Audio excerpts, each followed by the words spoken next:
بسم اللہ الرحمن الرحیم۔ ہمارا آج کا موضوع ہے خواب میں سیلاب دیکھنا۔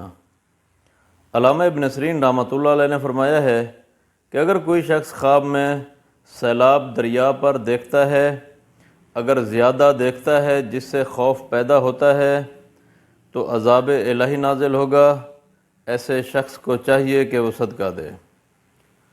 اگر کوئی شخص خواب میں سیلاب میں بہتا ہوا دیکھتا ہے تو دلیل ہے خواب دیکھنے والا شخص مصیبت میں گرفتار ہوگا، سخت لاچار ہوگا، بے یار و مددگار ہوگا۔ ایسے شخص کو چاہیے کہ وہ توبہ کرے اور صدقہ دے۔ اگر کوئی شخص خواب میں دیکھے کہ وہ سیلاب آتے ہوئے دیکھتا ہے، اگر پانی سفید ہے، بے خوف ہے، تو رحمت خدا نازل ہوگی، خلقت آرام پائے گی۔ اللہ تبارک و تعالیٰ سے دعا ہے کہ اللہ تبارک و تعالیٰ ہمارے خوابوں کو ہمارے لیے باعث رحمت اور باعث برکت بنائے۔